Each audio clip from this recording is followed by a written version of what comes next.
Sir.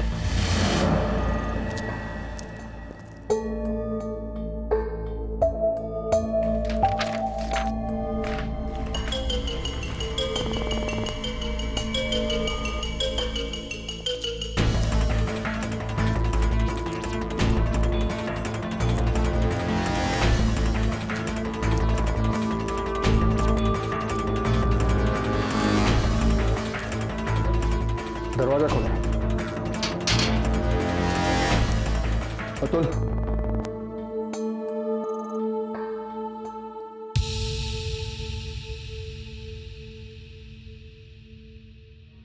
राष्ट्रपति जी का जवाब आ गया है। उन्होंने तुम्हारी माफी की अपील को खारिज कर दिया। तुम्हें फांसी होगी। फांसी का वक्त कल सुबह 6 बजे का तय किया गया है।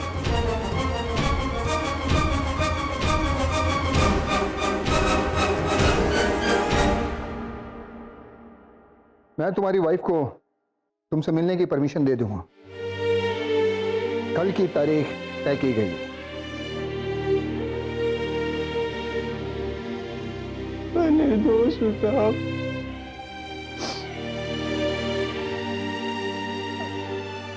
आपके एरिया का एमएलए होने के नाते मैं आपको ये बता दूं कि ऐसा कदम उठाकर हम अपने देशवासियों की सुरक्षा का पुख्ता इंतजाम कर रहे हैं, क्योंकि ऐसे लोगों को फांसी देकर हम हर मुजरिम को सबक दे रहे हैं। ऐसे किसी भी वहशी इंसान को इस तरह निर्मम हत्याएं करने के लिए खुला नहीं छोड़ा जा सकता है। मैं कमिश्नर साहब, उनकी पूरी काबिल टीम और न्यायपालिका को धन्यवाद देता हूं कि उन्होंने इस तरह के इस केस को इतनी जल्दी सॉल्व किया और न्याय दिलवाया। सीमा, अपन को माफ कर दो सीमा। अपन ने ये नहीं किया। अरे सच्ची अपन ने ये नहीं किया। और अपन को जब याद ही नहीं तो अपन कैसे कर सकता। वहां तो अपन ने सिर्फ लाशें देखी थी।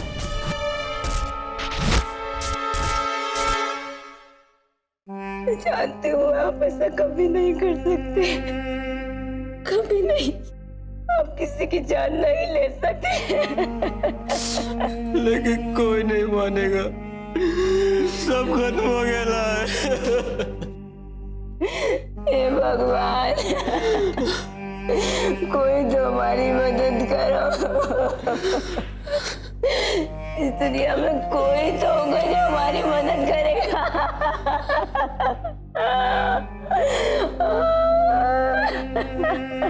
सीमा, अंदर लोग कहते हैं कि अगर यमराज से बचना है तो एटीएफ और अर्जुन ही तुम्हें बचा सकता है। वही मेरे लिए कुछ कर सकता है। आयशा, वो हमारी मदद कर सकती है।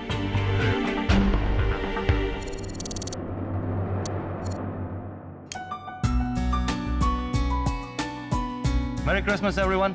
Merry Christmas, sir.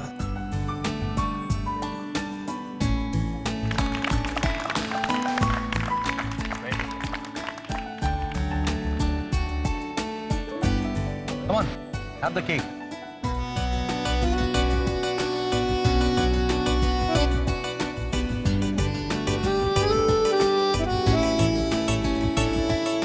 Merry Christmas, sir. Cake. Merry Christmas, Chotu. Thank you, sir.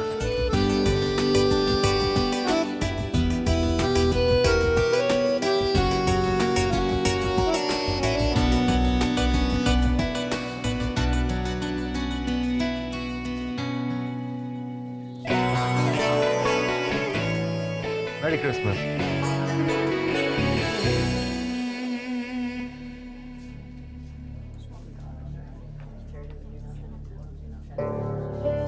Excuse me, sir.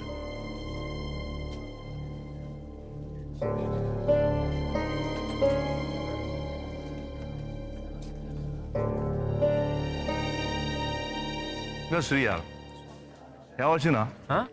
इस साल मेरे अच्छा। नो काम, बस आराम और पार्टी करेंगे। वो क्या है ना कि नए साल तक एक भी केस नहीं आना चाहिए, फिर आप बहुत मजा करेंगे। छोटू, वो देख, नई केस की एंट्री। संभालिए अपने आप को। आप ऐसे टूट नहीं सकती। आयशा, मेरे पास बस कुछ ही घंटे बचे हैं, सब कुछ खत्म हो जाएगा। मैं अपने पति को हमेशा के लिए खो दूंगी। अतुल कहता है कि अगर ईटीएफ के अर्जुन जी इस केस को दोबारा देखें तो हमें जरूर मदद मिल सकती है।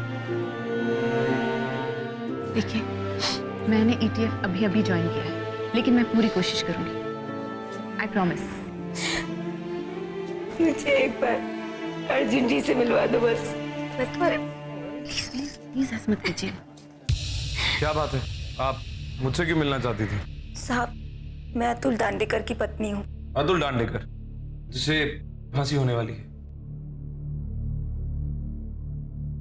साहब, मेरा पति बस आपका ही नाम लेता है। वो कहता है ईटीएफ के जो अर्जुन जी है ना, बस वही उसकी जान बचा सकते हैं। उसकी आखिरी उम्मीद आप ही है साहब। देखिए, अदालत में अतुल दांडेकर को एक कातिल घोषित किया जा चुका है। 1 साल से एक केस चल रहा है। इस हिसाब से मैं आपकी कुछ मदद नहीं कर सकता, फिर भी मैं देखता हूं मैं क्या कर सकता हूं। मेरा पति चोर हो सकता है, मुजरिम भी हो सकता है, लेकिन साहब किसी की जान नहीं ले सकता। वो कभी नहीं ले सकता। मैं पुलिस के आगे कितना रोए, कितना गिड़गिड़ाए, पुलिस ने मेरी कोई मदद नहीं की साहब। पुलिस का पूरा ध्यान अतुल और उसकी गैंग पर था और एनकाउंटर में उन सब लोगों को मरवा डाला और उसका झूठा इल्जाम मेरे पति पर लगा दिया साहब।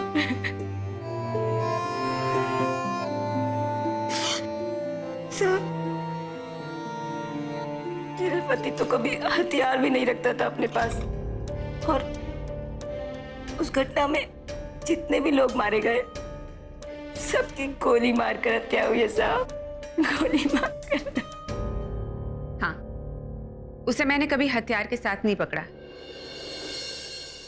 अर्जुन साहब, बस आप ही हमारी मदद कर सकते हैं साहब, वरना मेरे बेकसूर पति को कल फांसी पे लटका दिया जाएगा साहब।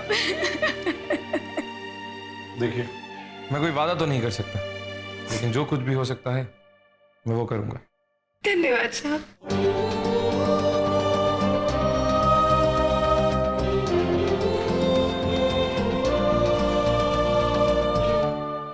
अतुल दांडेकर को मैंने 1-2 बार अरेस्ट किया था।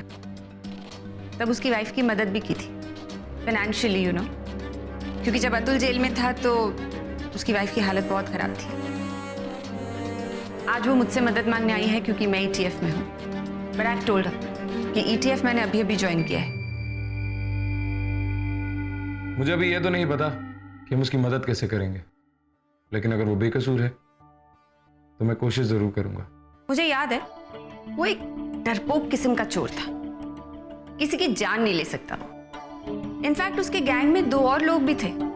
मैं खुद उसका केस एक बार और चेक करती हूँ, और आपसे भी रिक्वेस्ट करती हूँ कि एक बार खुले दिमाग से इस केस को देख लीजिए, और उसके बाद जो भी डिसीजन लेना है ले सकते हैं।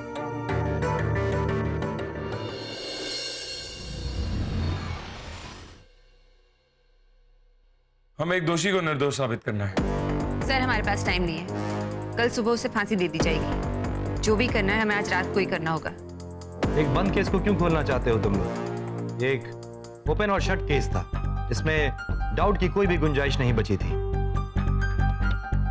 हमारा काम हमेशा किसी को दोषी साबित करना होता है राठौड़, लेकिन आज निर्दोष। अगर वो सही में निर्दोष है तो ठीक है, इस केस को हम एक बार फिर से ईटीएफ की नजर से देखते हैं, और अगर इससे एक निर्दोष की जान बचती है तो उसकी जान बचाना हमारा फर्ज है।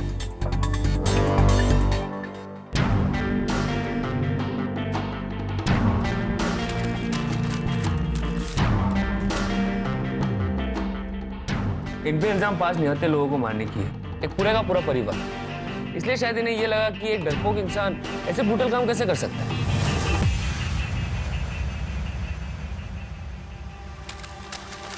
अतुल के गैंग में कितने लोग थे? 2 और थे सर। और वो 2 तो उससे भी बदतर थे, डरते थे अतुल से। ये काम तो वो दोनों भी नहीं कर सकते थे। अतुल ने मेरी बात इसलिए मानी थी क्योंकि वो पुलिस टॉर्चर से डरता था, इसलिए झट से एक केस में इन्फॉर्मर भी बन गया था। ईडीएफ की जरूरत तो पड़ेगी राठौड़, क्योंकि उसके गैंग में 3 लोग थे, लेकिन फिंगरप्रिंट्स सिर्फ एक आदमी के थे, अतुल।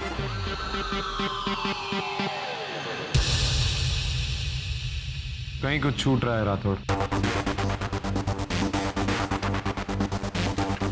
ये देखो राठौड़,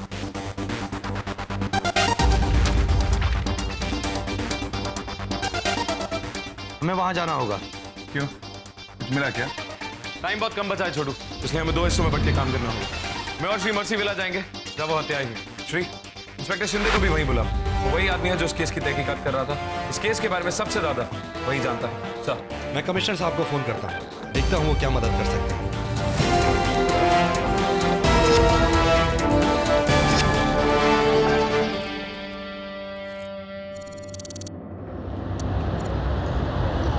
सर, मर्सी विला में सारे परिवार का कत्ल कर दिया गया था, लेकिन हाँ, परिवार के सबसे छोटे बेटे मार्टिन गोम्स, उसकी लाश नहीं मिली थी सर। पुलिस रिपोर्ट्स में पढ़ा था मैंने कि शायद उसे कहीं और मारा गया। मुझे इस अतुल दांडेकर गैंग के बारे में सारी इन्फॉर्मेशन चाहिए। Okay sir. शुरू तो अतुल ने किया और वो चोरी ही करते थे।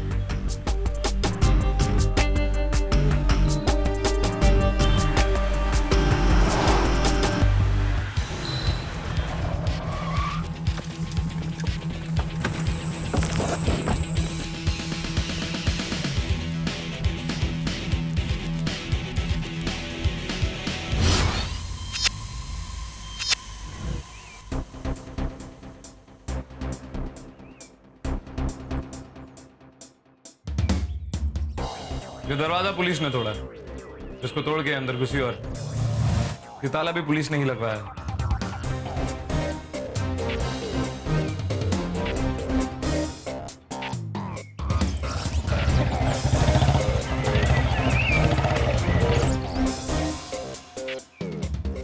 जय सर। कांस्टेबल कदम। शिंदे नहीं आया? सर, कुछ महीने पहले शिंदे साहब का ट्रांसफर हो गया, पोस्टिंग भी अच्छी हुई है। मैं इस केस का हिस्सा था, इसलिए मैं आ गया। शिंदे इस केस में शुरुआत से लेकर एंड तक इन्वॉल्व थे? जी सर, शुरू से अंत तक शिंदे साहब थे। तो तुम पहली बार इस घर में आए थे, तुमने जो जो देखा सब साफ बताओ। सर, यहाँ का नज़ारा बहुत ही घिनौना था, चारों तरफ खून ही खून था।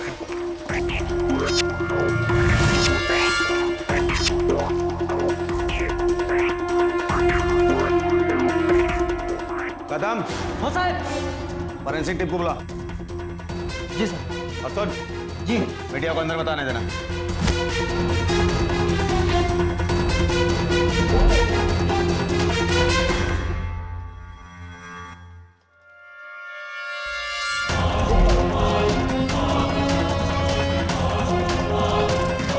तो शिंदे सर ने आवाज लगाई, कदम, फिर हम सब उनकी तरफ भागे। ये अतुल है ना, अतुल दांडेकर। हाँ साहब। अरे दरवाजा तुम ही लोगों ने तोड़ा? सर, चोरों ने दरवाजा अंदर से बंद कर रखा था, इसलिए तोड़ना पड़ा। अरे ताला भी तुम ही ने लगाया? जी सर। खोलो इसे।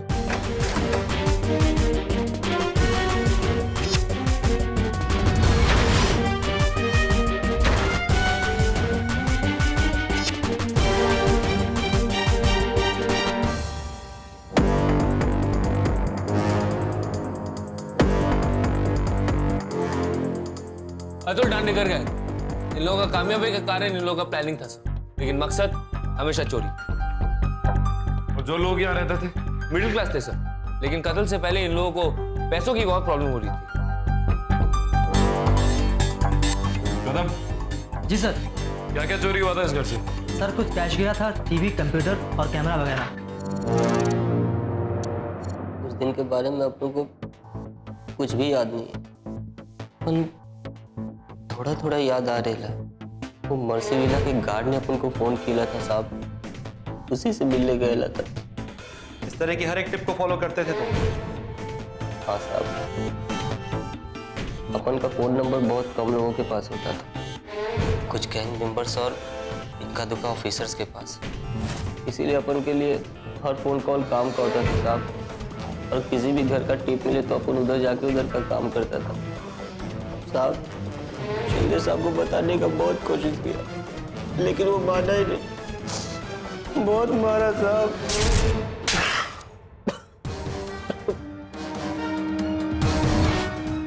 मार्टिन कहाँ है? हाँ? मार्टिन कहाँ है?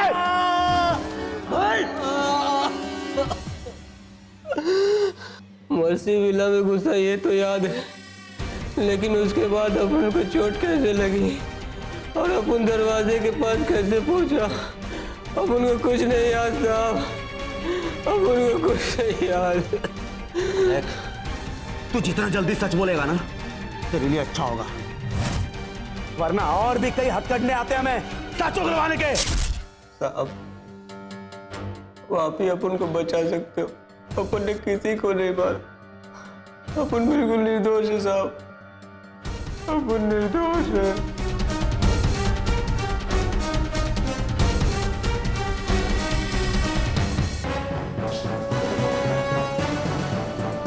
पूरी खाली है। सर इसमें एक सेफ थी जिसे हथौड़े वगैरह से तोड़कर खोला गया था। जब हम अंदर आए तो ये पूरी खाली थी। कदम जी, आपके आपके ऑफिसर्स को अतुल डांडी करके काम करने का तरीका पता था क्या? जी नहीं। अच्छा, ये लोग छोटे मोटे चोर थे, बस गहने और पैसे चुराते। आयशा ने भी बताया था कि अतुल सेफ खोलने में एक्सपर्ट था। अगर ऐसा था तो उसने सेफ को हथौड़े से क्यों तोड़ा, और तोड़ने के बाद इलेक्ट्रॉनिक आइटम चुराए? तो जीपा सर सेफ पर उसके ही उंगली के निशान थे।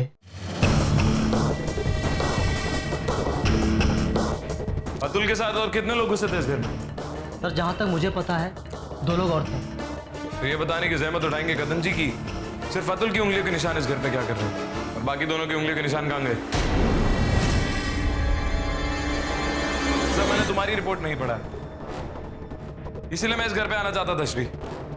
ऐसी कई चीजें हैं इस केस में जिसको नजरअंदाज किया गया है, जैसे अतुल की उंगलियों के निशान जो सेफ में भी थे, किचन में भी और बाथरूम में भी। जब सारा सामान उसने चुराया है तो निशान भी उसी के होंगे ना सर। तुम्हारे हिसाब से एक आदमी इस घर के अंदर आया, सब कुछ चुराया, चोरी का सारा सामान बाहर भेजता है और खुद को इस कमरे के अंदर लॉक कर दिया, क्यों? ताकि शिंदे और कदम साहब आएंगे, उसे अरेस्ट करके लेके जाएंगे। सोच समझ के बोल रहे हो कदम, या यूं ही?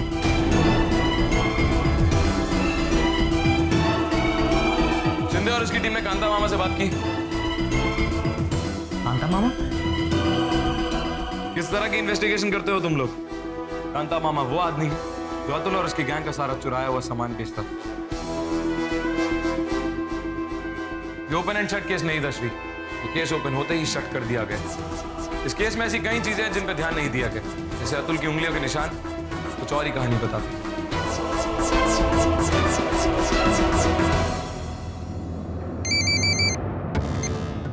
Yes sir. छोड़ो, पता करो आजकल ये कांता मामा कहाँ रहता है। कांता मामा जो चोरी का सामान बिकवाता है? हाँ। पता करता हूँ सर। सर उसके लिए शिंदे सर से बात करनी होगी। तुम्हारे शिंदे सर से हम बात कर लेंगे, फिलहाल तुम ईटीएफ ऑफिस जाओ और वहां जाके रिपोर्ट करो, और कल सुबह तक वहां से हिलना मत, समझे? या जी सर।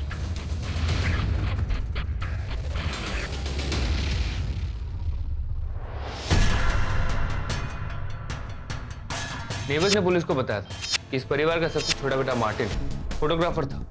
ये सब उसी ने लिए। यहाँ पे एक कंप्यूटर था सर, और इस बैग में एक कैमरा।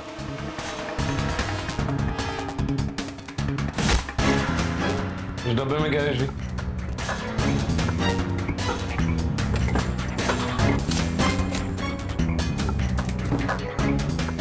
एक बहुत ही महंगा कैमरा का डब्बा है सर।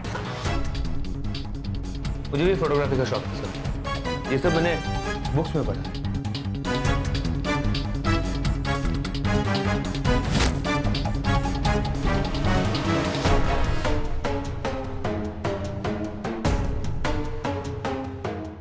ये कैमरा का कार्ड रीडर है सर, जो अब टूट चुका है।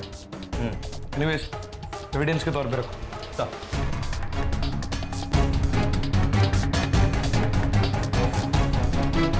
पुलिस ने जो इन्वेस्टिगेशन की उसमें कई सारी चीजों को छोड़ दिया गया, उन्हें फिर से क्रॉस चेक क्यों नहीं किया गया? तुमने जो अतुल के बारे में बताया वो सब तो ठीक है, लेकिन ऐसी कई सारी चीजें हैं जिनको नजरअंदाज किया गया है।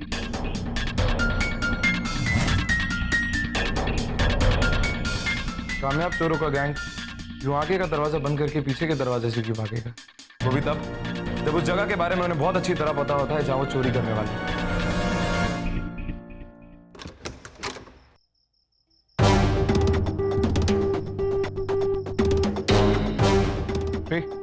चोरी क्या क्या हुआ था? सर कंप्यूटर, टीवी और शायद एक सबसे होशियार चोरों का गैंग घर से एक पुराना टीवी चोरी करता है और सामने का दरवाजा बंद करके पीछे की दीवार जो 5 फुट ऊंची है उसे फान की दूसरी तरफ डालता है। और घर पे सिर्फ अतुल की उंगलियों के निशान और किसी भी आदमी के नहीं। एक डरपोक आदमी अगर चोरी करता हुआ पकड़ा जाए तो वो 5 लोगों को मारेगा नहीं, बल्कि वहां से भागेगा।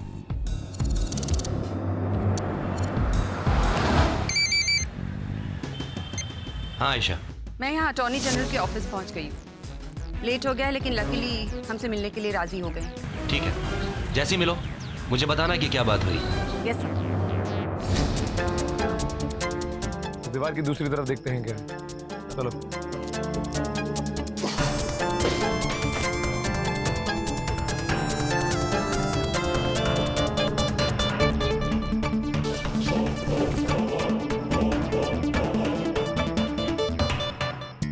इसी रास्ते से भागेंगे सर?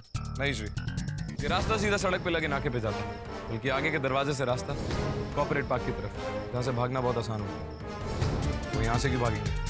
अगर किसी चोर को भागना हो तो वो साए का सहारा लेके भागेगा, खुलेआम नहीं।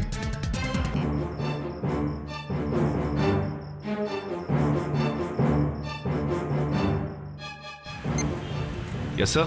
छोड़ो, जब तुम कांता मामा से मिलो तो उसे ये भी पूछना क्या उसने उस रात अतुल और उसके गैंग को गाड़ियां दी थी। ठीक है सर। साधारण मिडिल क्लास फैमिली जो एक साथ खुशी खुशी रहता था, उसमें से एक मेंबर गायब था, मार्टिन। शायद ये मार्टिन गोम्स इस ताले की चाबी है श्री। मुझे इस आदमी के काम में भी कुछ गड़बड़ नजर आ रही है। घर से एक कंप्यूटर चोरी होता है तो सिर्फ मार्टिन यूज करता है। श्री, इस गोम्स परिवार के पास कत्ल से पहले बहुत पैसा आ गया था क्या? ज्यादा नहीं सर, कर्जे में डूबे हुए। इनफैक्ट नेबर्स ये कह रहे थे कि चोर ने इसी घर को क्यों चुना चोरी करने के लिए।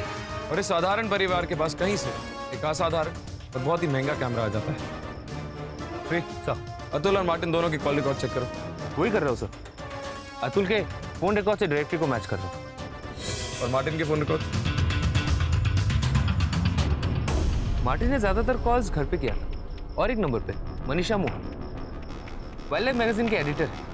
मैं मनीषा से मिलता हूँ और तुम शिंदे का बैकग्राउंड चेक करो। शिंदे उस टीम को भी लीड कर रहा था जिसमें अतुल के बाकी 2 गैंग मेंबर मारे गए। Okay sir.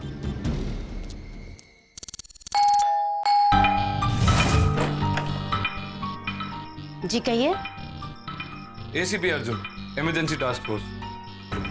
आप ही मनीषा हैं? जी हाँ। आपसे कुछ सवाल पूछने थे। अगर वो वाकई में निर्दोष है तो ये अपने किस्म का पहला केस होगा और हमें बहुत ही ज्यादा रिसर्च करनी पड़ेगी, क्योंकि हमें ये नहीं भूलना चाहिए कि माननीय राष्ट्रपति महोदय जी ने उसकी फांसी की अपील को खारिज कर दिया है। तो कॉम्प्लिकेशंस बहुत ही ज्यादा हैं और हमारे पास टाइम बहुत कम है। I know sir, I agree कि हमारे पास टाइम कम है, लेकिन हमारी तरफ से कुछ तो कोशिश करनी होगी ना। अगर हम एक निर्दोष को बचा सकते हैं तो कुछ ना कुछ तो करना पड़ेगा ना sir. Sir please please understand.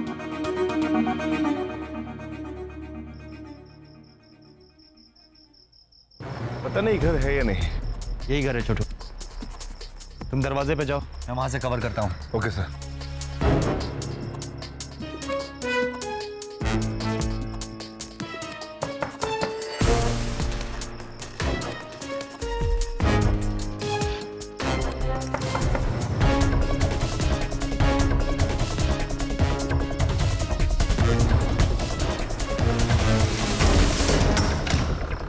Idiot.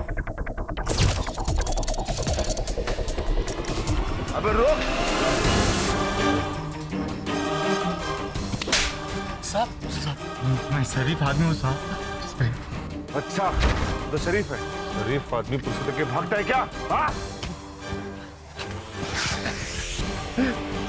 Atul Dandekar के बारे में क्या जानता है? क्या आप किसी मार्टिन को जानती हैं?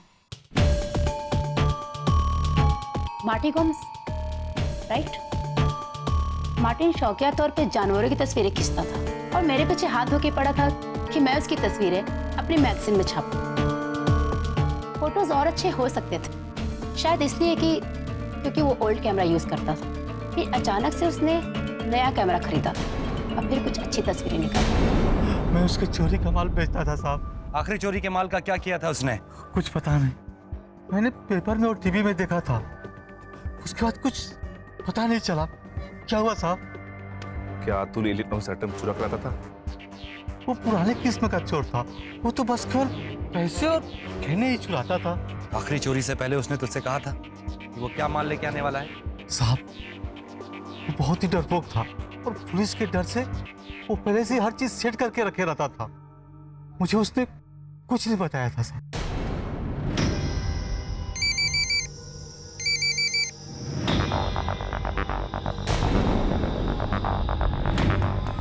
हाँ श्री।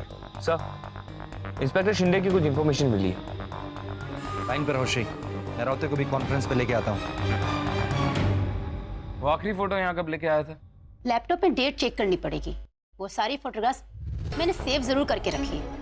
वो फोटोग्राफ जैसे भी हो बिना छाटे मुझे दे देता था।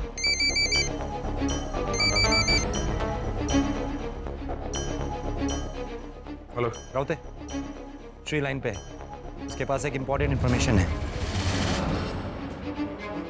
क्या? इंस्पेक्टर शिंदे के पास अतुल की अरेस्ट और उसके गैंग के एनकाउंटर के बाद बहुत सारे पैसा आ गया था सर। उसने अपने बीवी के नाम पे 2 फ्लैट्स लिया था और एक एसयूवी भी। Good job Rathore. मैं तुम्हें शिंदे के एड्रेस फॉरवर्ड करता हूँ। मैंने आपके फोन पे ऑलरेडी मैसेज कर दिया।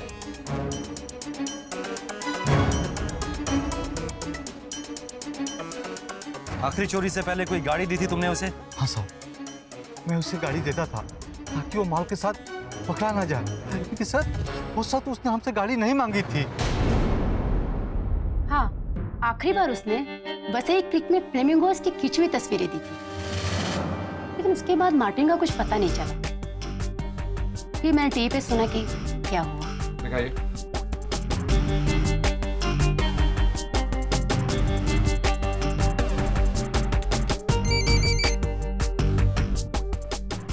अतुल को मार्टिन के घर का टिप किसने दिया था पता चल गया। सब तो मुझे पहले से ही था। ठीक है।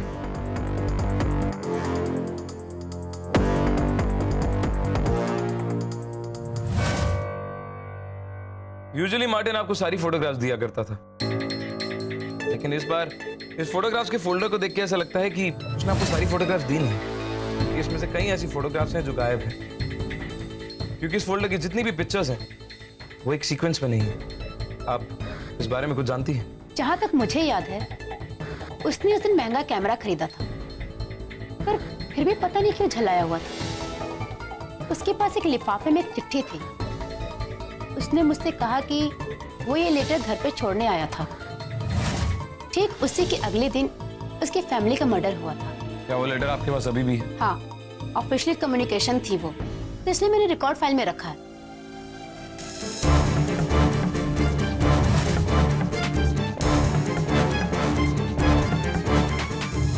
अगर वो ये लेटर खुद छोड़ने आया था तो इस पर टिकट क्यों लगाई?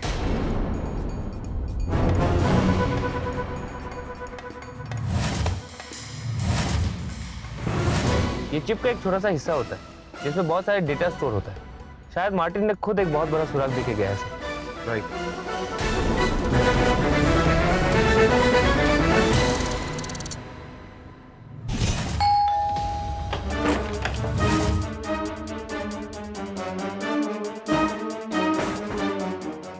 क्या बात है शिंदे, बहुत पैसा कमा लिया। मर्सी विला मर्डर केस में इतनी बड़ी गलतियां कैसे हो गई तुमसे? मुझे अपना काम किसी से सीखने की जरूरत नहीं। मैंने जो इन्वेस्टिगेशन की थी वो बिल्कुल सही थी। अगर तुम्हारी इन्वेस्टिगेशन सही होती तो हमें रात को 2 बजे आने की कोई जरूरत ना पड़ती। मतलब ये कि किसकी ड्यूटी कर रहे थे तुम उधर? देखिए, मैं अपनी किसकी ड्यूटी कर रहे थे? किसी की नहीं। अतुल वहां चोरी करने आया था। उसको इस घर में चोरी करने के लिए टिप किसने दी? अगर ये सब करना ही था तो कम से कम किसी और का फोन यूज करते। हमें पता है वो टिप तुमने ही दी थी।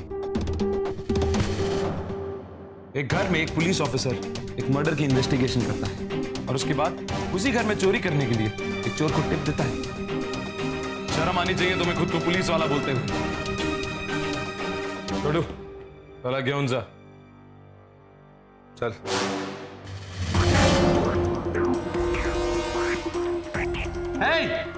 गन नीचे।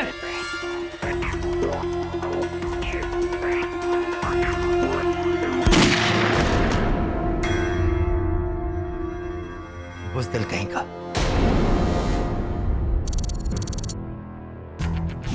इतना तो साफ है कि मार्टिन कुछ ऐसा जरूर कर रहा था जिसकी वजह से ये सब कुछ हुआ। जिस दिन उसने वो फोटोग्राफ्स खींची थी उस दिन वसई क्रीक पे कुछ हुआ था। एक हरी भाटिया नाम के आदमी ने सुसाइड किया था। सच्चाई भाटी का हरी भाटिया याद है मुझे। एग्जैक्टली। और फोटो खींचने की तारीख क्या थी? You right Rathore. हो सकता है कि इन दोनों का आपस में कोई ना कोई कनेक्शन हो। एग्जैक्टली। और उसने अपने सुसाइड नोट में यह लिखा था कि वो भ्रष्ट है और उसे उसके किए की सजा मिलनी चाहिए। और उसकी पार्टी वो इलेक्शन भी हार गई थी। ये हरी भाटिया के सामने कौन खड़ा हुआ था इलेक्शन में? जगदीश राव। तो जिस आदमी को हरी भाटिया के सुसाइड से सबसे ज्यादा फायदा पहुंचा वो है जगदीश राव, क्योंकि हरी भाटिया के मरने से पहले लोग उसे ज्यादा पसंद करते थे। तो हो सकता है कि जगदीश राव ने ही उसे। रावते, तुम किसी भी नतीजे पे इतनी जल्दी क्यों पहुंच जाते हो? ये जगदीश राव काम क्या करता है? नमक बनाता है सर, वसई में बिजनेस है उसका।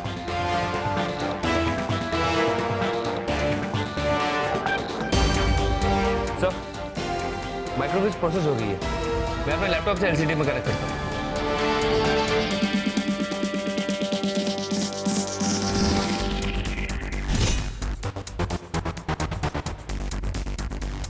जगदीश राव और उसके गुंडे खून करते हुए उसके फोटोग्राफ मार्टिन ने लिए। इसलिए मार्टिन के घर पे हमला हुआ, लोग मारे गए और फिर अतुल को फंसाया गया। Let's go. जगदीश राव को अरेस्ट करते हैं। जगदीश राव बहुत शातिर आदमी है राठौड़। हम ये तो साबित कर देंगे कि फोटोग्राफ्स असली है, लेकिन ये काफी नहीं है। हमें अपने सबूत और पुख्ता करने होंगे राठौड़, क्योंकि हमें अतुल की जान भी बचानी।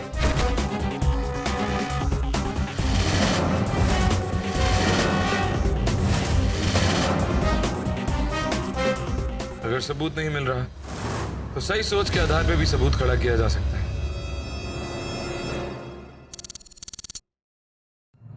मेरा नाम स्मिथ है, मार्टिन गोम्स का दोस्त। और आज के दिन मार्टिन गोम्स के खास दोस्त को ना मिलूं, ये कैसे हो सकता है?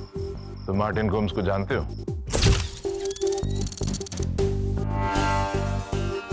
उसके फोटोज के बारे में भी जानता हूँ, सेव करके रखा है मैंने। डेमो दिखाओ एक।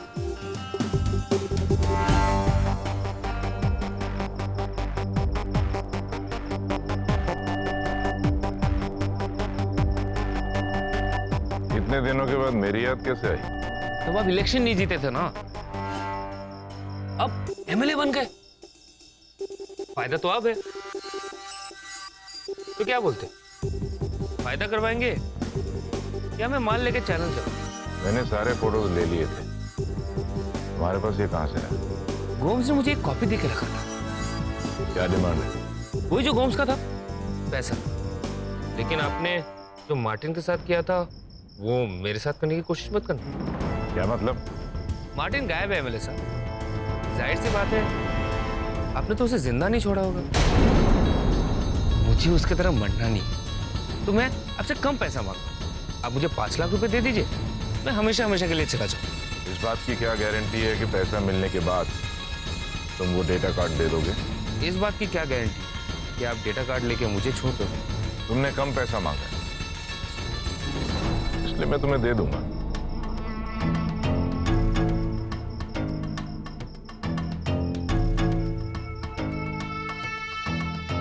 डेटा कार्ड लो।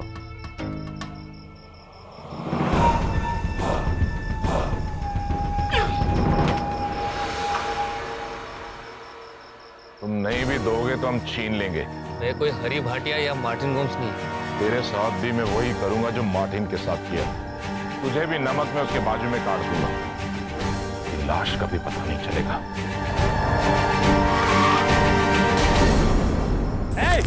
छोड़ इसको। ACP Arjun Raut, emergency task force.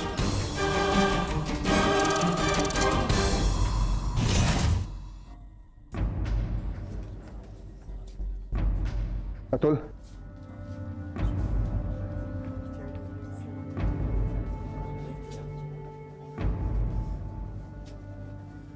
Time हो गया, चलो।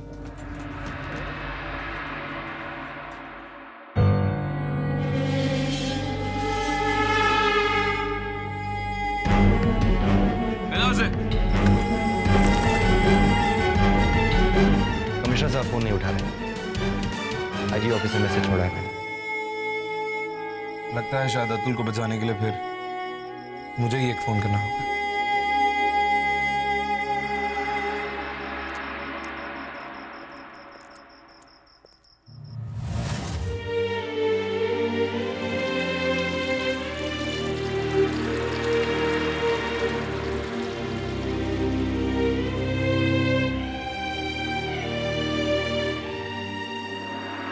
ब्लैकमेल तो मैं मार्टिन कर रहा था, उसके परिवार को क्यों मारा? उसने मुझसे एक बार पैसे मांगे, मैंने दे दिए, लेकिन जब उसने बार बार मुझे ब्लैकमेल करने की कोशिश की, उसने मुझसे मार दिया। लेकिन उसके पास फोटोग्राफ्स नहीं मिली।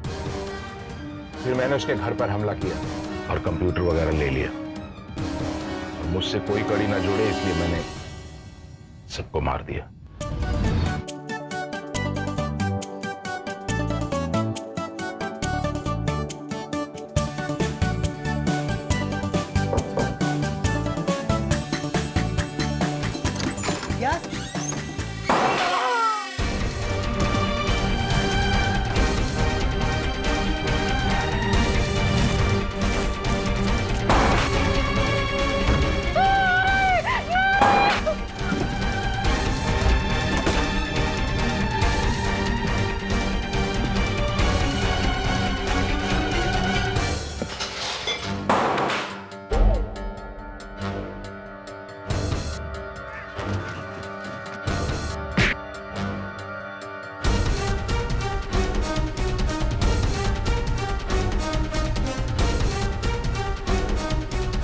आप बिल्कुल टेंशन मत लो, सारा इल्जाम इस पे आएगा। मैंने ही इसे फोन करके बुलाया चोरी करने के लिए, और ये साला हमारे जाल में फंस गया। लेकिन तुम्हारी किस्मत खराब है कि इस आखिरी वक्त में एसीपी अर्जुन राउत के पास आ ही गया। लेकिन मार्टिन ने वो तस्वीरें एक और जगह छोड़ी, तो तुम पकड़े तो जाते ही थे।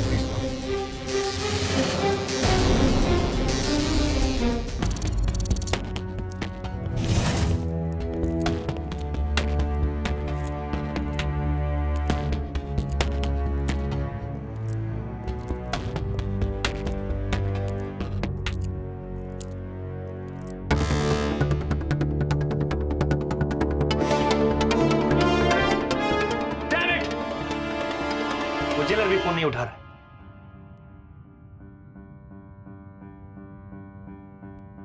Hello Jain sir, ACP Arjun Raut बोल रहा हूँ। सर आपको याद है आपने मुझसे कहा था कि जब कभी मुझे आपकी जरूरत पड़े तो मैं फोन कर लूं। आज किसी की जिंदगी का सवाल है सर।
अर्जुन सर ने फोन किसे किया था कि फांसी कैंसिल हो गई? राउते ने एक आतंकवादी हमले में बहुत बहादुरी से काम किया था, जिसके लिए इसे प्रेसिडेंट का गैलेंट्री मेडल मिला था। और राष्ट्रपति महोदय ने खुद इसे अपना नंबर दिया था और कहा था कि जब भी इसे किसी चीज की जरूरत पड़े ये उनसे मांग सकता है। आज राउते ने राष्ट्रपति महोदय से अतुल की जिंदगी मांगी।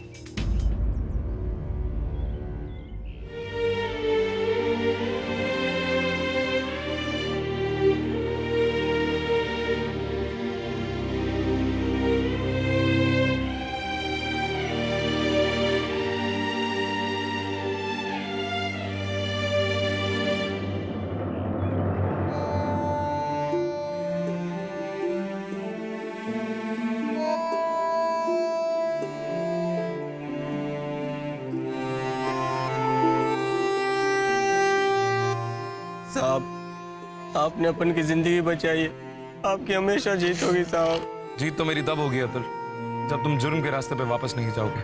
नहीं साहब, अपन अब जिंदगी पे गलत राह पे नहीं चलेगा साहब।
मीरा जल्दी चलो, 20 सेकंड में ऑन हो मीरा, जल्दी करो।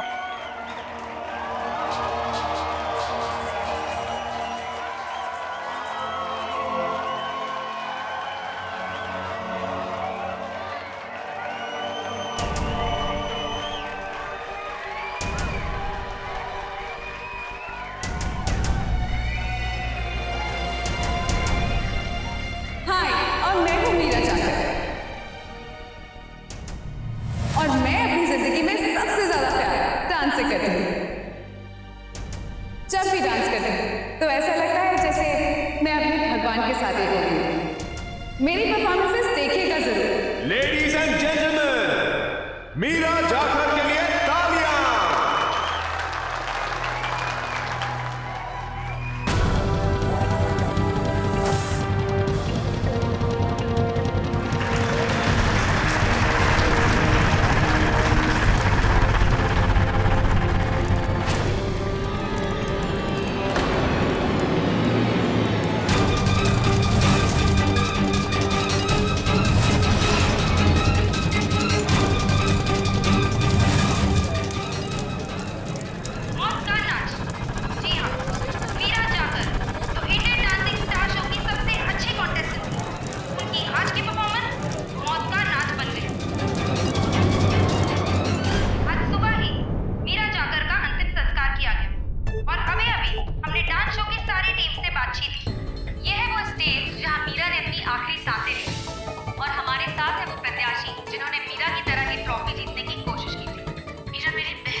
इस कंपटीशन से कहीं ऊपर थी। वो तो कंपटीशन जीतने वाली थी, पता नहीं कैसे से उसके स्टेप्स गड़बड़ हुए और इतना ट्रैजिक हादसा हुआ।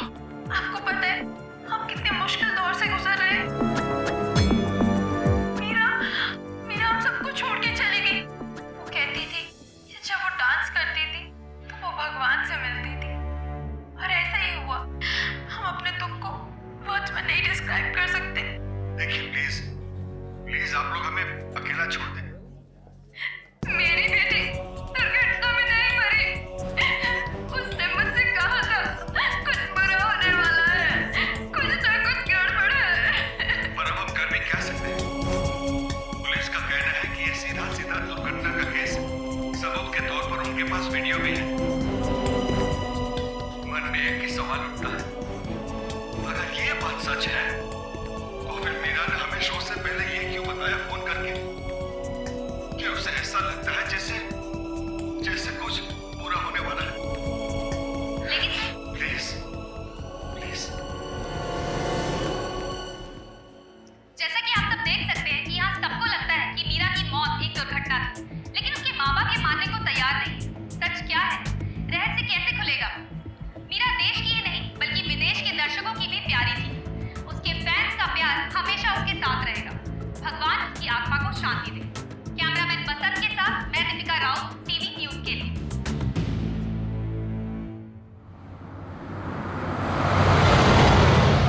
यार सही है। हाँ, ये आयशा ने अभी अभी ETF ऑफिस ज्वाइन की पर अभी छुट्टी ले ली। लेकिन उसने छुट्टी ली क्यों? क्या पता, ये वो जाने। और राठौर सर,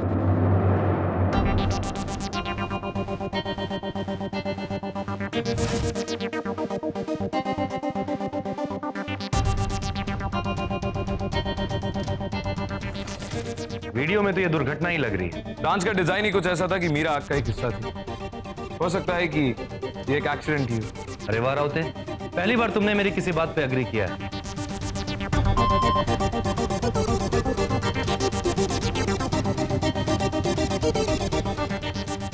सर, मीरा के पेरेंट्स हैं। आप लोगों को मेरी बात माननी होगी। मैंने आपको बताया था कि मीरा ने मुझसे कहा है कि कुछ बुरा होने वाला है, कुछ बहुत बुरा। माँ पता नहीं क्यों आपके और पापा की बहुत याद आ रही है। पता नहीं क्यों बुरे बुरे ख्याल आ रहे। ऐसा लग रहा है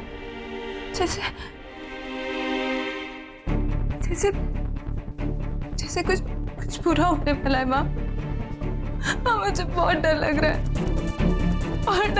माँ मैंने उससे कहा कि परफॉर्मेंस से पहले का डर है और कुछ भी नहीं।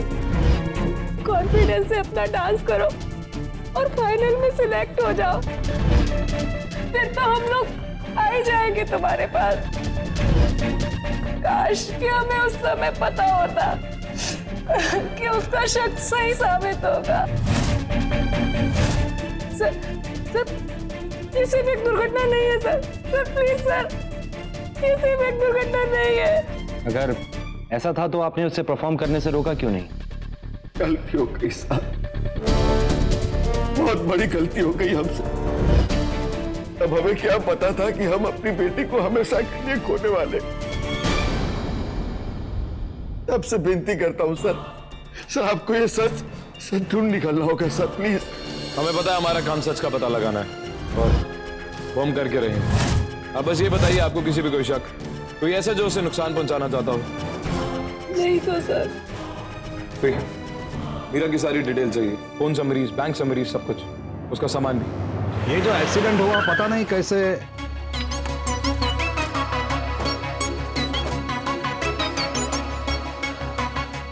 क्या आपकी पूरी टीम इसी वेन्यू पे है? हाँ सर, सभी लोग यहीं पर है। आप और आपकी पूरी टीम ना ही हमसे पूछे बिना इस शहर ना ही इस देश के बाहर कहीं जाएंगे। Is that clear? Yes sir. Shri sir, इन सब की डिटेल्स ले लो। सर राठौड़, हमें सबसे पहले सिक्योरिटी और स्टंट टीम से मिलना होगा। इतने ट्रेन प्रोफेशनल्स और इतनी प्रिकॉशंस के बाद भी एक लड़की की जान नहीं बचा पाए, कुछ तो अजीब है। Let's go.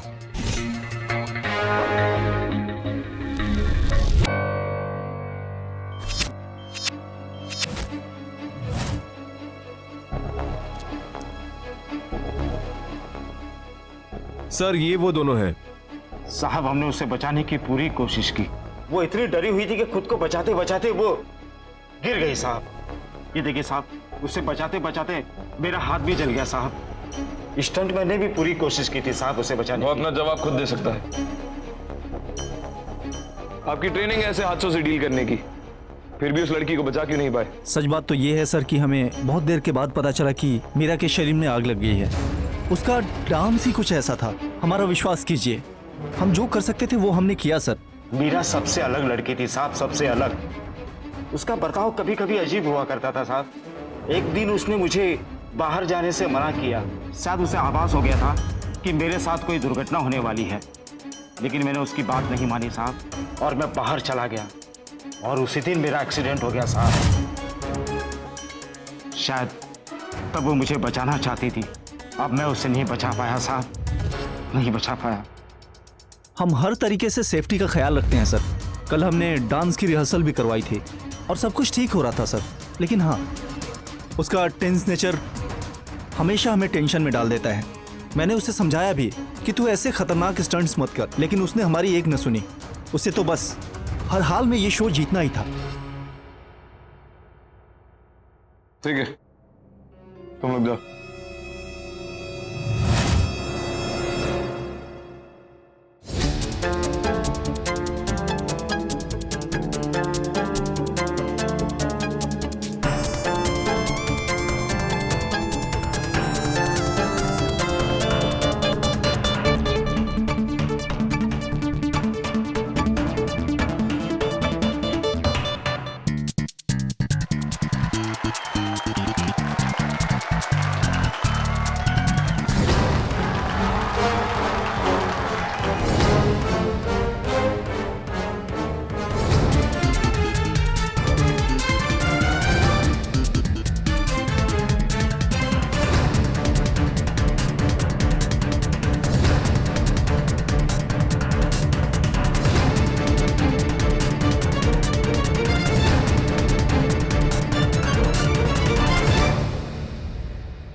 ये मीरा मेरी टॉप फेवरेट थी सर, लेकिन अजीब बात यह है कि पिछले 2 हफ्तों से उस कृष्णा को ज्यादा वोट मिलने लगा। और देखो जजेस ने उसे क्रिटिसाइज भी कितना किया।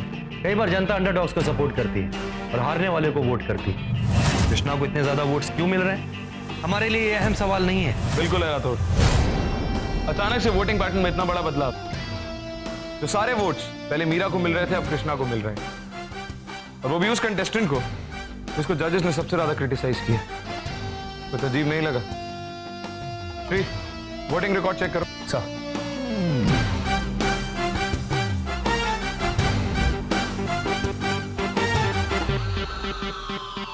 सर, फास्ट फोन यूज करने वाले बहुत सारे लोगों ने फोन करके वोट किया है सर। सबसे ज्यादा फास्ट फोन यूजर्स ही कृष्णा को वोट किया है। श्री, फास्ट फोन के फाइनेंशियल रिकॉर्ड चेक करो।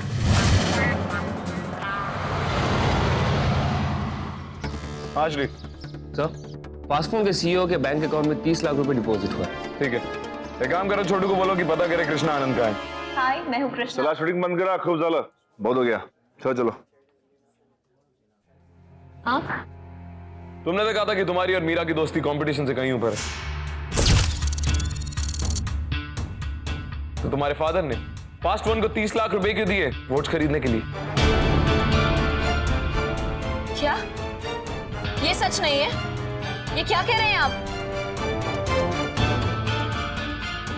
प्लीज सर, इसको दोष मत दीजिए। ये सब मैंने किया था। कृष्णा को तो इसके बारे में कुछ पता ही नहीं है। हो सकता है, लेकिन जब स्टेज पे सारी तालियां मीरा के लिए बज रही थी तो आपकी बेटी उसे मरा हुआ देखना चाहती थी। ये सच है कि मीरा मेरे लिए सबसे बड़ा कंपटीशन थी और मैं जानती थी कि उसके रहते मैं कभी नहीं जीत पाऊंगी, लेकिन उसकी मौत कभी नहीं चाहती थी। इस बात का कोई सबूत नहीं है कि उसने कुछ किया है। सर, मीरा के बैंक स्टेटमेंट, फोन रिकॉर्ड्स और उसका सामान सब आ गया।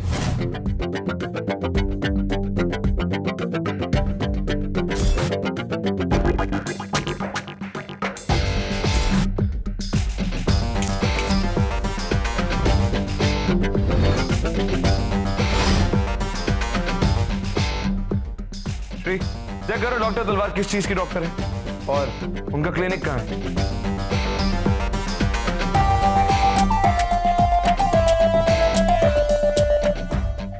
साइकियाट्रिस्ट है सर। साइकियाट्रिस्ट। हो सकता है मीरा उनसे अपनी कोई प्रॉब्लम डिस्कस कर रही हो, लेकिन उसने अपने किसी भी डेबिट या क्रेडिट कार्ड से कोई भी दवाइयां नहीं खरीदी। हो सकता है उसने कैश से पेमेंट की हो और इन सामान में कोई प्रिस्क्रिप्शन मिला। No sir. लेकिन साइकियाट्रिस्ट ही क्यों? मीरा का केस मेरे करियर का सबसे अजीब केस था। जब वो पहली बार मुझसे मिलने आई थी तो उसने कहा कि उसे डर लगता है। डॉक्टर, कभी कभी पानी को छूने से भी डर लगता है। इनफैक्ट मैं उसे कभी कभी देख भी नहीं पाती हूँ। इसमें कोई बड़ी बात नहीं है बेटा, बहुत से लोगों को पानी से डर लगता है, इसे हाइड्रोफोबिया कहते हैं। लेकिन डॉक्टर, पानी जैसी नॉर्मल चीज से डर लगना मतलब कुछ अजीब लगता है ना। कभी कभी मुझे खाने से भी डर लगता है। उसे हर चीज से डर लगता था। हर बार वो मेरे पास एक नए डर से आती थी। मुझे समझ ही नहीं आ रहा था कि मैं उसका इलाज करूं तो कैसे करूं। मैंने उसे कोई दवाई नहीं दी, उसे काउंसलिंग देना शुरू की और उसकी हालत में सुधार हो भी रहा था। थैंक यू डॉक्टर तलवार। वैसे ये फोटो काफी पुरानी है। हाँ, ये पुरानी मेरे बेटे के साथ। Thank you doctor. वेलकम। हाँ छोटू, ठीक है। नहीं, बाकी लोगों को जाने दो, सिर्फ कोरियोग्राफर को रोक के रखो। लेकिन जब मैंने कुछ किया ही नहीं तो आप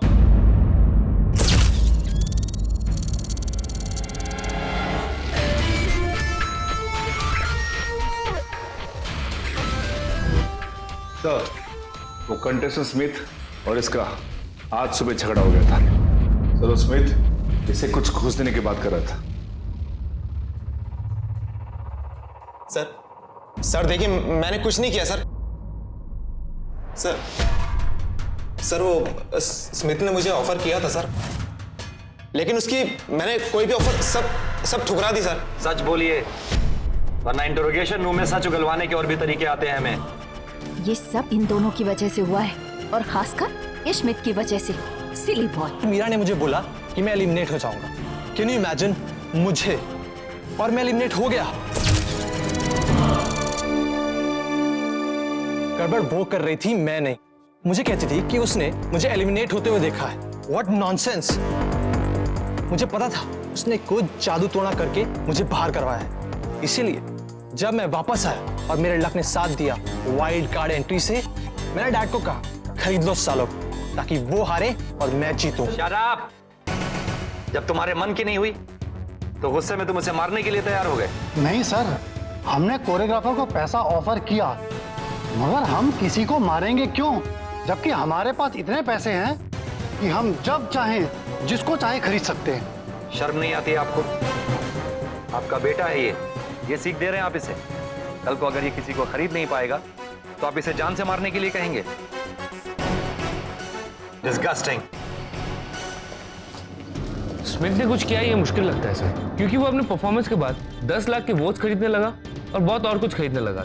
असिस्टेंट्स ये कह रहे थे कि वो आग लगने के बाद भी इंटरनेट के सामने से हटने का नाम नहीं ले रहा था। और दूसरा सस्पेक्ट? उस लड़की ने कुछ नहीं किया राठौड़। और ये तुम कैसे कह सकते हो राउते?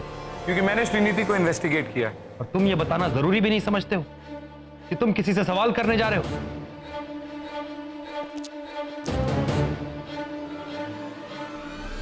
अब हम दूसरे सस्पेक्ट के बारे में बात कर सकते हैं? कहा ना राठौड़, वो बेगुनाह है। मैंने उसे खुद इन्वेस्टिगेट किया है। और वो सस्पेक्ट क्यों नहीं हो सकता, ये बताने की जहमत करेंगे आप? एसीपी अर्जुन सूर्यकांत राउते। जरूर बताऊंगा। एसीपी समीर दाम सिंह राठौड़। सर प्लीज, आप ऐसे कैसे कह सकते हैं? ये तो मैं अपने सपने में भी नहीं सोच सकती थी।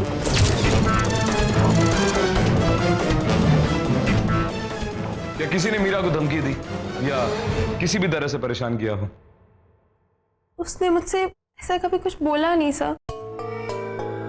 सर, मीरा ने एक बार मेरी मम्मी की जान बचाई थी। कैसे? सर, एक दिन मम्मा मेरे लिए मॉल जा रही थी, एमपी के मॉल, और जब ये बात मीरा को पता चली तो उसने मना कर दिया। मुझे ये बात अजीब लगी, पर मैंने मम्मा को रोक दिया वहां जाने से। और कुछ देर बाद मैंने न्यूज में देखा कि शॉर्ट सर्किट लगने की वजह से वहां पे आग लग गई। अच्छा वो मम्मा वहां नहीं गई, वरना पता नहीं क्या हो जाता।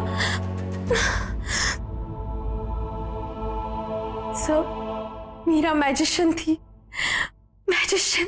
मैंने उसका स्टेटमेंट चेक किया और आसपास के लोगों से पूछताछ भी की। सबका यही कहना है कि श्रीनीति के पास मीरा को मारने का कोई मोटिव नहीं था और ना ही उसके पास इन चीजों की कोई जानकारी थी। लेकिन मीरा की इन बातों का मतलब क्या है?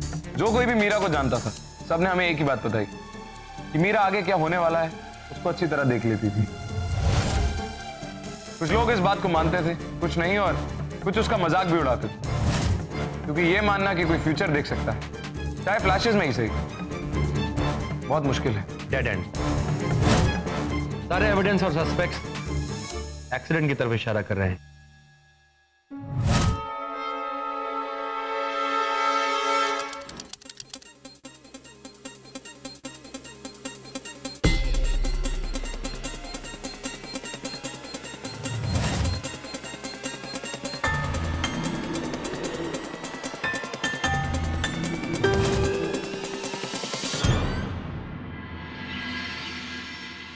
ये तो बड़ी अजीब सी बात है। उसे प्रमोनिशंस होते थे, लेकिन उसने तो मुझे कभी नहीं बताया। क्यों नहीं? पता नहीं, वो मेरे पास आती थी पर अपने डर को डिस्कस करने के लिए, और मैं उसकी काउंसलिंग भी कर रही थी, और उसे प्रमोनिशंस होते थे। ये तो मेरे लिए भी शॉकिंग है। Thank you doctor. लोगों से पूछताछ करते हुए ये पता चला कि मीरा को कई ऐसी चीजें दिखाई देती थी जो उसे परेशान करती थी, हमेशा खुश नहीं रहती थी। जबकि एक बहुत ही केयरिंग लड़की थी वो। उसे प्रेमोनिशन होते थे। प्रेमोनिशन या प्री रिकग्निशन एक ऐसी मनोवैज्ञानिक परिस्थिति है जिसमें एक आदमी के पास ऐसी शक्तियां आ जाती हैं जिससे वो उनके या उनके करीबी लोगों के साथ आगे क्या होने वाला है वो अच्छी तरह देख सकते हैं, चाहे वो सच हो या नहीं। इसे सच साबित करने की तो कई लोगों ने कोशिश की, लेकिन मेन स्ट्रीम साइंस इसे नहीं मानता, क्योंकि आज तक कोई भी इस प्री रिकग्निशन या प्रेमोनिशन को वैज्ञानिक तरीके से साबित नहीं कर पाया। लेकिन सर ये भी तो हो सकता है कि मेरा सिर्फ फ्रॉड कर रही हो और जीतने का कोई खेल खेल रही हो सकता है, लेकिन मुझे ऐसा नहीं लगता। प्रेमोनिशन बकवास की बात होती है राउते। उनके लिए नहीं राठौड़ जिनको सही में प्रेमोनिशन होता है, क्योंकि जिन्हें प्रेमोनिशंस होते हैं उन्हें ऐसा लगता है कि वही हकीकत है। सर, मीरा का फैन फॉलोइंग बहुत जबरदस्त था। मैंने उसका फोरम बुक हैक कर लिया है। उसका रिलेशनशिप स्टेटस बार बार बदला है। पहले रोशन के साथ रिलेशनशिप, फिर इट्स कॉम्प्लिकेटेड, फिर सिंगल, फिर रोशन के साथ रिलेशनशिप, फिर इट्स कॉम्प्लिकेटेड, फिर से सिंगल। और उसका स्टेटस, मैंने अपने ही प्यार को चोट पहुंचाई है, फिर अपनी। मैं अपने पहला प्यार डांसिंग को अपने प्यार के लिए नहीं छोड़ सकती। I am sorry. रोशन का फोरम बुक पेज खोलो।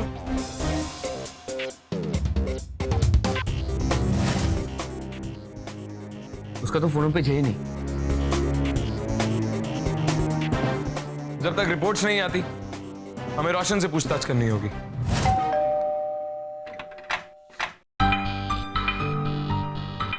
क्या रोशन सिंह घर पे है? आप लोग यहीं रुकिए, मैं बुलाती हूँ। छोटे साहब, आपको 3 लोग मिलने आए हैं। छोटे साहब, वो दरवाजा नहीं खोलेगा। हटो।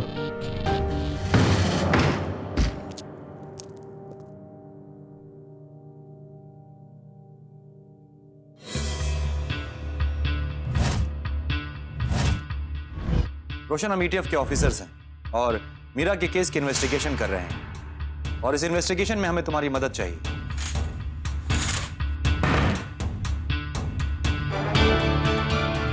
जब इतना प्यार करते थे मीरा से तो उसने तुम्हें छोड़ा क्यों?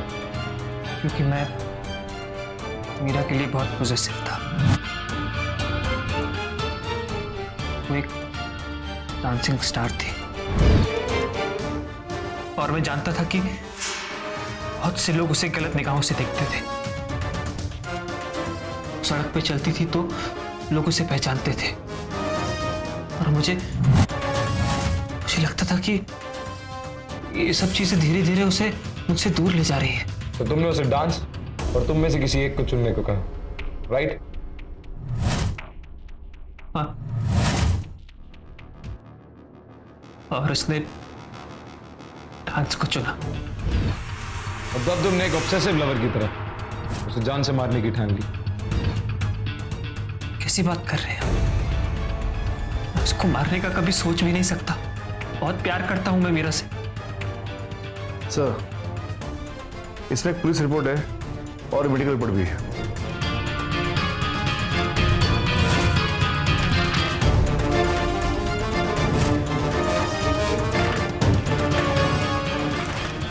तुमने आत्महत्या करने की कोशिश भी की।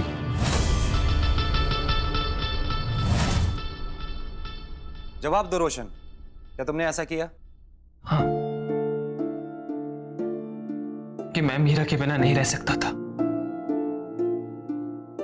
बहुत छोटा सा था जब मेरी मां मर गई थी और पापा के पास ना मेरे लिए तब टाइम था और ना आज है। मेरी मेड ने मुझे अपना हाथ काटते हुए देख लिया और एम्बुलेंस बुला ली और मेरी जान बच गई। लेकिन मैं जीना नहीं चाहता, नहीं जीना चाहता मैं। और मीरा ये बात जानती थी कि तुमने आत्महत्या करने की कोशिश की? हाँ। रोशन, ये तुमने क्या किया? तुम समझते क्यों नहीं हो? मैं तुमसे बहुत प्यार करती हूँ, बहुत ज्यादा। अच्छा होता मैं मर जाता। तुम समझती क्यों नहीं हो मीरा? मैं तुम्हें किसी के साथ शेयर नहीं कर सकता, डांस के साथ भी नहीं। वो मुझे छोड़ के चली गई, बहुत दूर चली गई।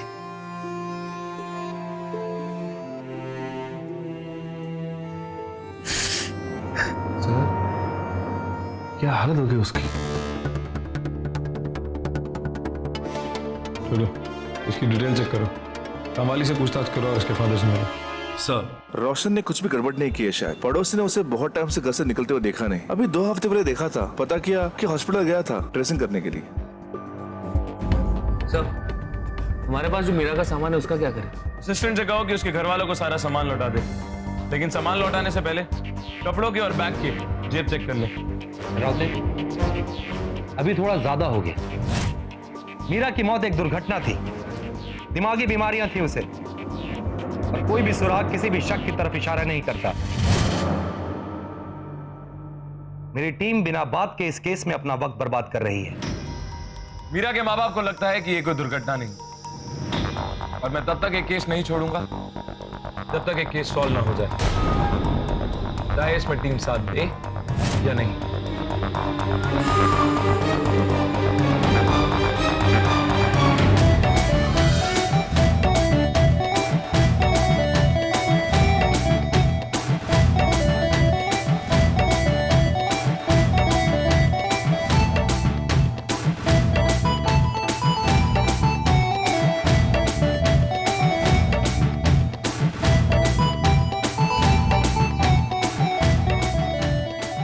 सर, आप सभी का बहुत बहुत शुक्रिया। जैसा कहें। Hello hello hello, okay okay. Sir, Meera की मम्मी आपसे बात करना चाहती है। हेलो हेलो,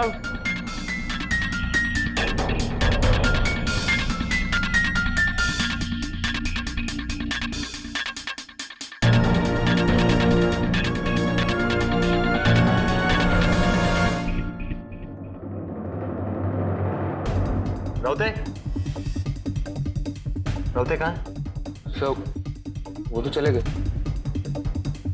कोई हमारी बात सुनने को राजी नहीं था, फिर भी आपने हमारी मदद करने की बहुत कोशिश की। शायद मेरी मीरा की किस्मत में इंसाफ नहीं दिखा, लेकिन फिर भी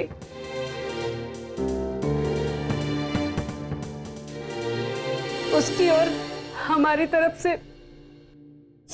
आपका शुक्रिया।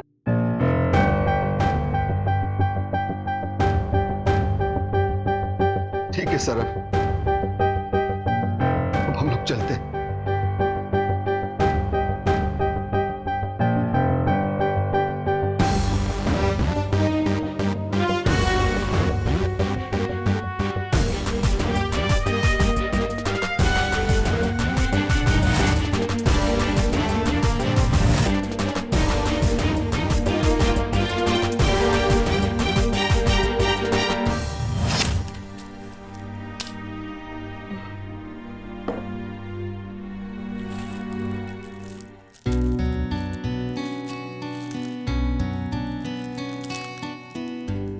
थैंक यू माँ।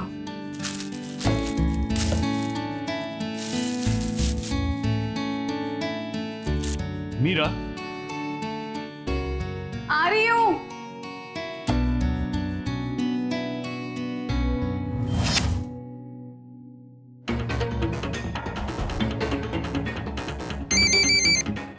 हाँ सर। श्री, एक दवाई के अधूरे लोगों की फोटो भेज रहा हूँ, पता करके बताओ। Okay sir.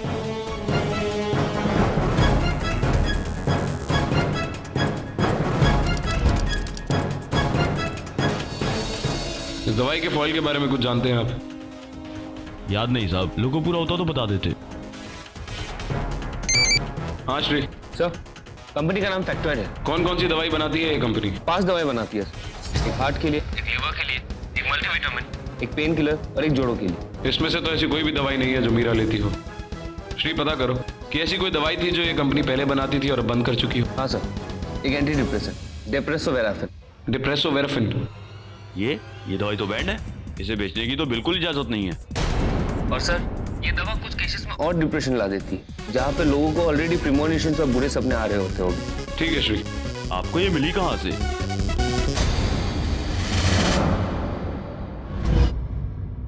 कि मीरा ने मुझसे कहा है कि कुछ बुरा होने वाला है।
मेरा बेटा, मेरा बेटा, मेरा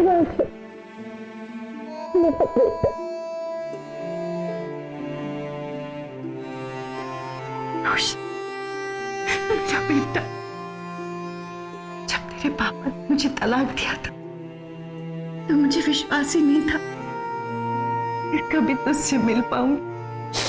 पर माँ, पापा ने तो मुझे बताया था कि डाइवोर्स के बाद आपकी डेथ हो गई थी। जानती हूँ बेटा, उस वक्त मैं कानूनी हाथ कड़ियों में जकड़ी हुई थी। तुझसे मिलने की कितनी कोशिश की मैंने बेटा, कितनी कोशिश की, पर तेरे पापा ने मेरी एक नहीं सुनी। पत्थर दिल थे वो, पत्थर दिल। और भगवान ने आज एक माँ को अपने बेटे से मिला दिया।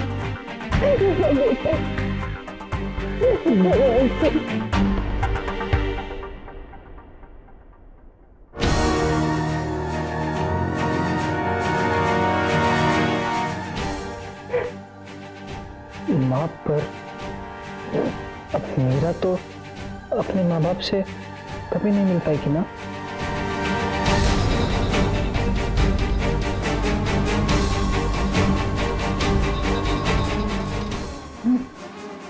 मीरा,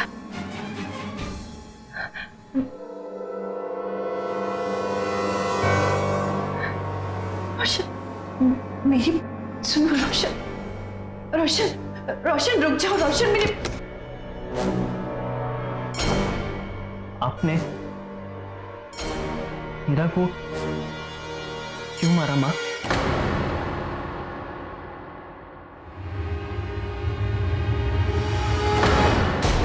बताओ ना माँ, क्यों मारा मीरा को? इतने दिनों बाद अपनी माँ से मिलता और ऐसे एलिगेशन लगा रहा है उस पर। मैं जानती कि मीरा तुमसे प्यार करती, ये तो एक इत्तेफाक था कि वो मेरी पेशेंट थी। भला मैं उसे क्यों मारूंगी? क्योंकि मैंने मीरा की लाइफ में जान देने की कोशिश की और आपसे ये सहन नहीं हुआ माँ। कोई भी माँ ये बर्दाश्त नहीं कर सकती। तो मीरा के माँ बाप कैसे सहन करेंगे? बेटा आगे मत आना। नहीं रोशन, चाकू फेंक दे रोशन, लग जाएगी तुझे। देखना चाहते हो माँ मैं क्या कर रहा हूँ? नहीं नहीं रोशन, रुक जाओ माँ। एक कदम भी आगे बढ़ाया, अपनी आंखों के सामने अपने बेटे को दम तोड़ते हुए देखोगे। रोशन दरवाजा खोलो, दरवाजा खोलो रोशन। रोशन बोलो माँ, क्यों ली मीरा की जान? मैंने नहीं मारा, तो चाकू फेंक दे। रोशन तुम्हें कहा था दरवाजा अंदर से लॉक मत करना। माँ आपने नहीं मारा है मीरा को। मैंने नहीं मारा। बोलो भाई ना। रोशन चाकू फेंक दे। आपने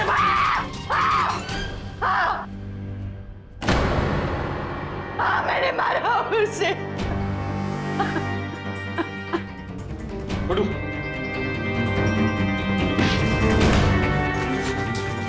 क्या पागल बने, क्या करने वाले थे? नहीं, फर्स्ट एड दो इसको। सर। और आप डॉक्टर तलवार, आप ही ने मीरा को उसकी मौत की तरफ धकेला, उसे एक बैंड एंटी डिप्रेशन ड्रग देके, वो भी उसका ओवरडोज, उसे साइक कर दिया आपने। आपने मुझसे जो कुछ कहा वो सब झूठ था, सच कुछ और ही है। मीरा, तुम्हारी डिप्रेशन की वजह कोई और है। Let me ask few questions. मुझे अपने पेरेंट्स के बारे में बताओ, अपने नेटिव प्लेस के बारे में बताओ, अपनी एजुकेशन के बारे में बताओ। शादी तय हुई है तुम्हारी? जी डॉक्टर, मेरा एक बॉयफ्रेंड है।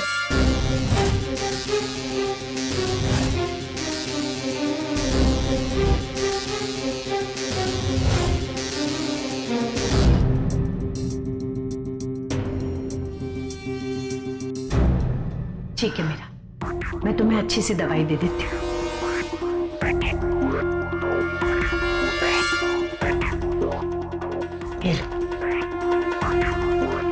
Thank you doctor. You welcome.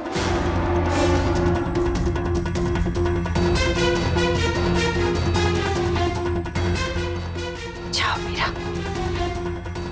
जाकर कीमत चुकाओ मुझे और मेरे बेटे को दुख देने की। और फिर जब मीरा उसके बाद 2-3 बार आपसे मिलने आई तो आपने उसका ब्रेन वॉश कर दिया। आपने उससे यह कहा कि उसका दिल जो कुछ कह रहा है वो सच है, क्योंकि असल में वही होने वाला है। तुम्हारे फायर डांस से पहले ये टैबलेट ले लेना, इससे तुम्हें शांति मिलेगी। और अगर ज्यादा टेंस्ड हो तो 3 टैबलेट ले लेना।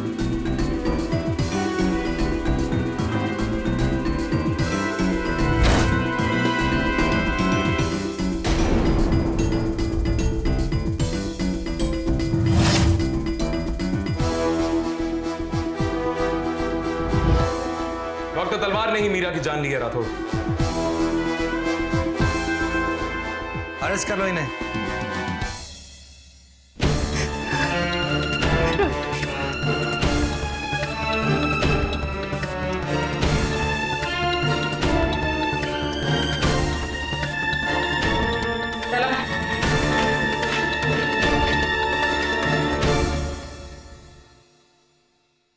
लेकिन सर, आपको कैसे पता चला कि डॉक्टर तलवार ने वही दवा मीरा को दी थी? जब मैं दूसरी बार डॉक्टर तलवार से मिलने आया था तो क्या मीरा ने आपको कभी भी इस बारे में कुछ बताया?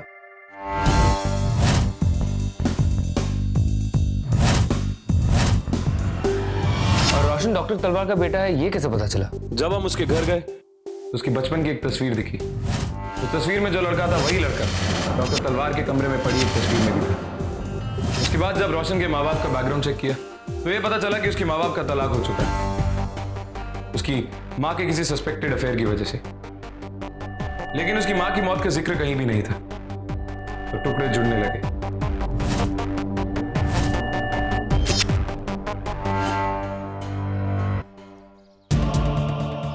एक औरत, एक डॉक्टर और एक मां होने के बावजूद आपने एक बच्ची की जान ली और उसके माँ बाप की जिंदगी तबाह कर दी। आपको कोई माफ नहीं कर सकता। आपका अपना बच्चा तो कभी भी नहीं।